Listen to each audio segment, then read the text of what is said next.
pernyataan siap menyerang, ya, kemudian ya kata-kata yang istilahnya tadi provokatif, agitatif itu ya, menyerang orang-orang yang memusuhi rezim Jokowi itu sudah menunjukkan bahwa lawan itu dalam tanda kutip ya harus dihabisi dengan cara yang langsung menyerang langsung di lapangan, atau yang disarankan sebenarnya tidak mungkin kan pakai itu menyerang secara legal, yaitu apa?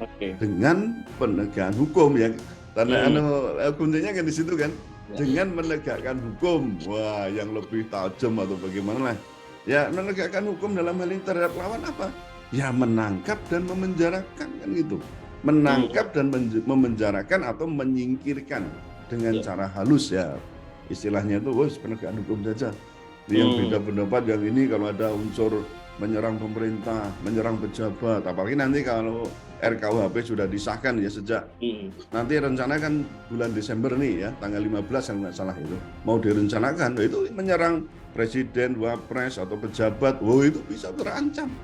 Ya kan? Itu kan sama aja di situ.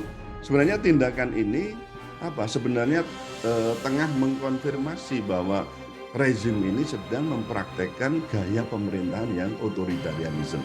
Jadi pernyataan kemarin seolah-olah membuka, terbuka, ternyata begini toh.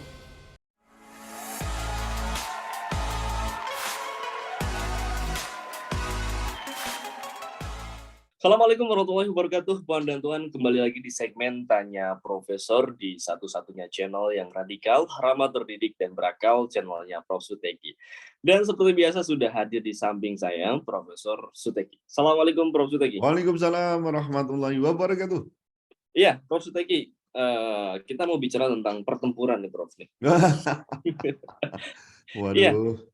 Jadi jagat Twitter ini ya, ini ramai dengan izin tempur Beni ya, izin tempur Beni judulnya, Prof.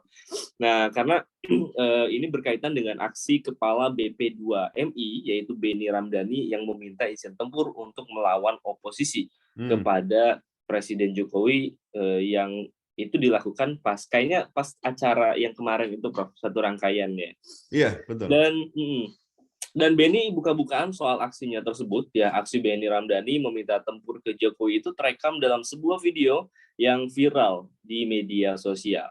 Beni terlihat ngomong langsung, bicara langsung di hadapan Jokowi di dalam ruangan yang dipenuhi oleh relawan. Beni lalu menyampaikan sebuah saran ya kepada Jokowi mengenai serangan lawan sembari meminta izin kepada Jokowi untuk tempur. Yang menariknya itu ini, dia bilang satu kalimat kayak gini, Prof. Kita gemes, kita gemes Pak ya, ingin melawan mereka. Kalau mau tempur di lapangan kita lebih banyak. Nah, demikian pernyataan Beni yang ini menjadi sorotan. Tapi untuk lebih jelasnya bisa saksikan video yang ini, Prof. Kita ini pemenang Pilpres, Pak. Kita ini besar, ya, tapi serangan lawan ini masih terus.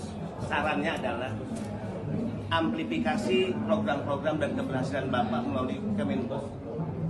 Kedua, kita gemes Pak ingin melawan mereka. Kalau mau tempur lapangan kita lebih banyak. Nah, kalau Bapak nggak mengizinkan kita tempur di lapangan melawan mereka, maka penegakan hukum yang harus.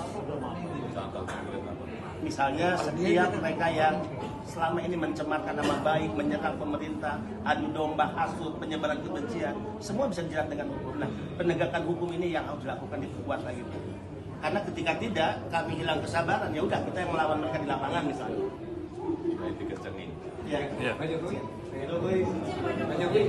Baik, ya. Prof. Suteki, tadi videonya udah selesai dan kita akan membahas satu pertanyaan mendasar yang di awal ya, yang ingin saya tanyakan. Ini tuh Beni itu memprovokasi perang antar saudara atau gimana sih, Bro? Dengan pandangan jenengan, silakan, Bro. Waduh, ini kayaknya kita ini belum siap berdemokrasi ya. Atau kalau oleh Karl Raimund Popper, dia akan menulis sebuah buku yang judulnya itu The Open Society and Its Enemies. Nah, sebenarnya kalau kita lihat di buku itu, yang seseorang atau pihak lain yang melakukan kritik, apalagi dalam arti ya bisa menyerang ya, kritik itu kan menyerang biasanya. Itu kemudian tidak dianggap sebagai enemy gitu ya, tidak dianggap sebagai musuh. Ya. tetapi dianggap sebagai kawan yang turut membangun kehidupan suatu bangsa dan negara, gitu loh. Ini harusnya memikirkan begitulah, demokrasi kan sebagai masyarakat yang terbuka. Ini prinsip yang harus kita pegang. Kita nggak siap untuk berdemokrasi atau tidak siap bernegara demokrasi. Jadi seolah-olah ini negara itu feodal, ada seorang raja, kemudian rakyatnya yang melawan pokoknya dihabisin. Wah, itu kan repot ya macam itu. Ini kan gaya-gaya feodal dan mungkin juga gaya-gaya komunis begitu. Jadi sangat otoritarian di situ. Nah, kalau kita perhatikan video itu secara keseluruhan, memang tampak sekali perasaan tidak terima yang dikemas dengan tadi kata gemes. Gemes itu kalau orang Jawa itu wes pokoknya wah gitu kudu ngruwel gitu ya. Kudu ngruwes ya gitu. Gitu ya. Jadi kalimat yang keluar dari Benny itu terkesan provokatif atau setidaknya itu bisa memancing polarisasi antara yang pro Jokowi dengan yang berseberangan dengan Jokowi. Nah, sebenarnya hal ini kan sangat aneh, Mas. Ada kelompok relawan yang hingga hampir berakhirnya masa jabatan presiden yang didukung itu masih eksis dan dipelihara. Nah, mestinya ketika masa kampanye itu berakhir dan tokoh yang didukung itu telah menjadi presiden, relawan itu membubarkan diri dan bergabung dengan seluruh rakyat. Meskipun dalam hal ini orang-orang yang berseberangan secara politik dulunya gitu loh. Tapi begitu presiden yang dulu sudah terbentuk, itu harus menyatu dengan seluruh rakyat apa membangun bersama. Meskipun kemudian ada kritik ada macam-macam, ya mereka harus dirangkul, ya bukan dipukul. Nah, ini juga kuncinya siapa? Kuncinya pada presiden yang didukung dulu ya dalam hal ini Pak Presiden Jokowi kan begitu kan? Kuncinya di situ. Kalau Pak Jokowi ngomong stop, jangan ini, jangan itu. Relawan bubar, kita semuanya rakyat Indonesia, kita bangun negara bersama, gitu. Nah, ini menjelang. Dan dengan melihat itu nggak di Pak Jokowi? Nah, saya tidak melihat di situ, bahkan malah masih ada sampai sekarang eksis seperti kemarin yang itu menunjukkan diri di GBK itu. Itu mestinya nggak perlu lagi. Apalagi kemudian mengendorse calon lain atau bakal calon lain yang dinilai oleh Pak Jokowi itu layak untuk memimpin Indonesia ke depan setelahnya. Ini juga nggak benar lagi, gitu. Iya. Menarik. Lalu ini kembali soal Benny dan dia itu kan kepala BP2MI, Prof. Ya. Pertanyaan yang muncul di tengah-tengah masyarakat itu, apakah pantas ya seorang kepala BP2MI melontarkan ide dan kata-kata seperti itu? Dan apakah ya sekelas kepala BPMI ini juga merupakan bagian dari buzzer yang selalu membuat isu-isu provokatif dan cenderung sara, Prof. Itu banyak yang bertanya tentang Yuda. Pandangan jenengan gimana, Prof? Iya, kalau dipikir wong saya itu bukan pejabat saja ngomong sedikit agak bukan provokatif tetapi berbeda pendapat aja langsung disikat. Nah, ini pejabat tinggi loh ini termasuknya. Ya. Saya kira juga tidak pantas ini. Ya, saya pastikanlah tidak pantas. Ya, saya kira terus ini ya.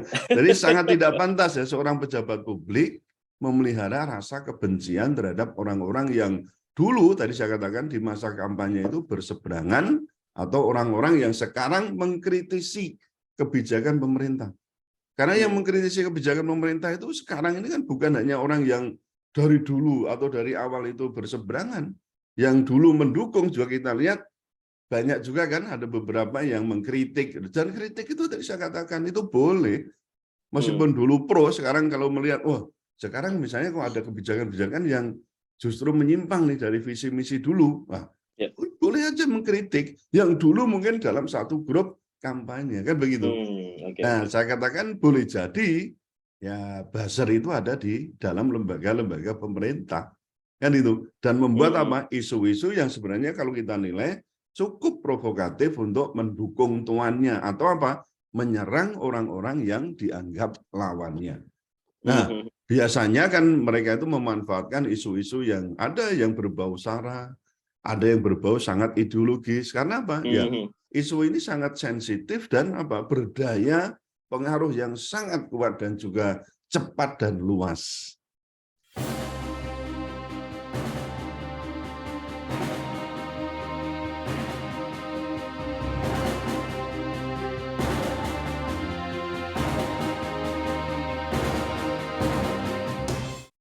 Nah itu. Oke. Tapi jenengan nggak mau menyatakan kalau misalkan Pak Beni ini bagian dari buzzer. Kenapa? Jenengan nggak jenengan tidak secara terang-terangan ya mengatakan bahwa Pak Beni ini bagian dari buzzer. Loh, sebenarnya kan kalau pendukung pemerintah itu kan juga termasuk buzzer, yang melawan juga buzzer, kan sama aja. Kan Pendengung ya mereka sama-sama. pendengung kan itu kan Iya, buzzer itu. Pendengung apa? Pendengung ya dari Iya. rezim, apakah rezim ini yang berkuasa atau termasuk orang-orang yang berada di luar. Semuanya buzzer. Saya ini juga buzzer. Tapi pendengung kebenaran dan keadilan kan begitu. Amin. Mantap ya.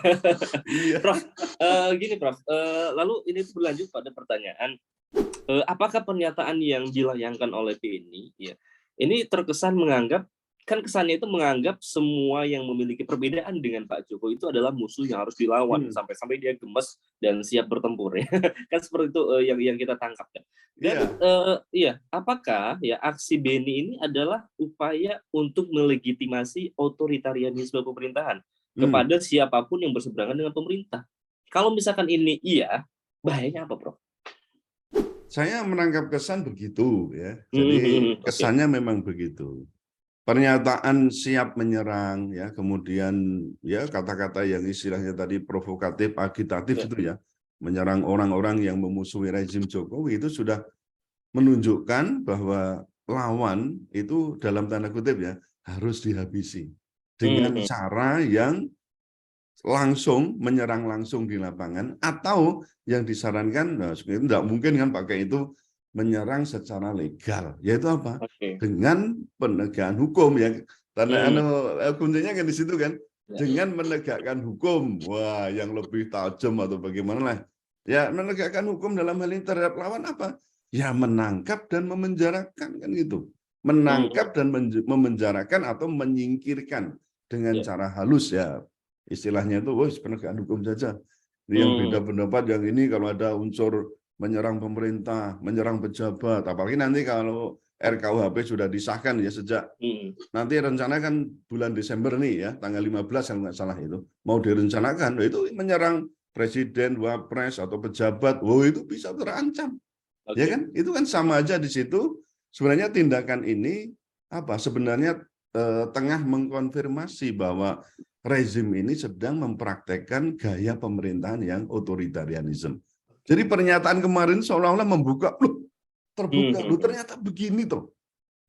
Itu yang saya katakan, kalau lalu diklarifikasi, nggak ada artinya tuh klarifikasi, Mas. Justru video itu kan tidak ada mainan itu ya. Maksudnya tidak edit, langsung loh kita lihat itu. Ya untung ya ada merekam gitu ya, merekam dan disebarkan. Waduh, ini jadi saya betul-betul, betul-betul tadi saya katakan ini bahaya. Kalau hal ini saya kira berbahaya karena apa? Karena penegakan hukum itu nanti pasti akan memihak pada rezim dan sifatnya diskriminatif, suka-suka kami, dan apa yang bahaya? Membuat polarisasi rakyat itu dalam dua kubu dan pro, yang pro dan yang kontra terhadap pemerintah. Ini kan bahaya, Mas. Karena apa? Pada akhirnya tindakan ini akan menimbulkan disintegrasi bangsa. Bahkan yang paling berat lagi apa? Akan menimbulkan atau memicu perang saudara. Jangan dianggap ini sepele loh, Mas. Ini agitatif dan provokatif. Betul. Kalau ini ibaratnya kita ini masyarakat yang seperti saya gambarkan seperti daun kering. Daun kering itu kan sulit diikat tetapi mudah untuk disulut dan dibakar. Ini bahaya di sini. Jangan kemudian kita lah pernyataan biasa itu enggak. Di depan presiden loh, jangan diomongin ini. Seolah-olah memang Beni ini punya kedekatan yang luar biasa ya dengan presiden, itu bukan main. Seolah-olah itu. Tapi jenengan melihat penolakan Jokowi terhadap pernyataan Beni nggak sih, Prof? Kemarin kan tidak ada penolakan begitu. Iya. Ya intinya malah berarti apa ya, dipertegas penegakan hukumnya ya kan begitu kan di akhir pernyataan beliau kan begitu. Baik, Prof. Jadi kalau kita lari dari kasus ini kayak, jadi soal kontroversi yang dilakukan Beni ini kan seolah-olah ini menunjukkan buruknya komunikasi politik yang menjurus pada kita takutnya ada pembungkaman aspirasi publik, Prof. Nah, Patutkah pernyataan-pernyataan provokasi pejabat publik seperti ini didiamkan dan dianggap hal biasa, Prof, dalam pandangan jenengan? Ya tadi saya sedikit sudah singgung ya bahwa Mhm. pernyataan kontroversial, agitatif dan juga penuh kebencian terhadap pihak lain yang dianggap berseberangan itu Ya. menunjukkan di situ ada komunikasi politik yang buruk. Oke. Karena apa? Tadi saya katakan ini juga komunikasi yang buruk kan akhirnya apa? Menimbulkan kesalahpahaman pesan yang diusung baik Hmm. nanti akan secara vertikal maupun secara horizontal. Bahkan pernyataan yang bernada ancaman tersebut ya juga menunjukkan bahwa pihak lain, nah tadi saya singgung ya, pihak yang berlawanan itu dalam tanda kutip tadi mesti disingkirkan, mesti dihabisi, atau tadi setidaknya dibungkam aspirasi publiknya. Iya. Nah, padahal tadi sudah saya singgung dalam masyarakat terbuka, sebagaimana dikatakan oleh Karl Raimund Popper itu, mengkritik penguasa itu harus ditempatkan sebagai rakyat yang juga punya hak berpendapat dengan batas-batas tertentu, yang tentu ini diizinkan oleh hukum kan itu. Tapi tidak boleh ditempatkan atau diposisikan sebagai musuh. Apalagi kok musuh yang harus dihabisin itu. Nah, oleh karena itu perbuatan Benny Ramdhani ini harus diprotes ya, jangan dibiarkan. Oke. Dan harus dihentikan agar apa ya? Mhm. Disintegrasi bangsa tidak terjadi. Yes. Ini saya kira tugas Pak Presiden Jokowi ya, karena Benny Ramdhani lah yang secara langsung, kalau dalam bahasa Jawa itu wadul gitu ya. Wadul itu mengadu ya. Oke. Mengadu dan apa? Terkesan menuntut agar presiden menangkap dan memenjarakan orang-orang yang berseberangan atau yang menyerang rezim Pak Jokowi sekarang ini gitu. Oke, menarik ya. Oke, luar biasa ya. Ya baik, Prof. Zaki terima kasih. Puan dan Tuan juga terima kasih atas waktunya yang sudah menonton sampai di sesi pertanyaan keempat. Ya, tapi begini Mas, prinsipnya saya bukan posisi untuk membenci atau apa ya. Intinya kita ini ingin negara ini baik lah ya. Jangan Betul sampai pihak manapun itu melakukan provokasi, agitasi dan seterusnya yang itu justru kontraproduktif bagaimana kita istilahnya menyatukan orang yang beragam atau keragaman atau kebinekaan ini bisa terancam begitu. Iya. Bukan hanya menyatukan, bahkan ini menimbulkan segregasi baru ya, Nah, Prof. itu yang tadi saya katakan itu kontraproduktif dengan usaha kita untuk persatuan Indonesia. Exactly. Oke, Prof. Terima kasih ya. Puan dan Tuan juga terima kasih ya. Kita sudah sampai di pertanyaan keempat ya, dalam hal ini membahas tentang izin tempur Benny yang indikasinya mengarah pada perpecahan ya, konflik perang antar saudara bisa jadi ya. Bahkan ini mengkonfirmasi ya, kalau dibiarkan ini melahirkan otoritarianisme ya. Kalau seperti itu. Ya baik, terima kasih Puan dan Tuan semua. Ya jangan lupa untuk tetap like, comment, share dan juga subscribe channel Prof. Suteki. Karena satu yang berbeda, kita akan senantiasa mengulas isu-isu viral secara radikal, ramah, terdidik dan berakal. Ya. Baik, terima kasih. Saya pamit undur diri. Assalamualaikum warahmatullahi wabarakatuh. Waalaikumsalam warahmatullahi wabarakatuh.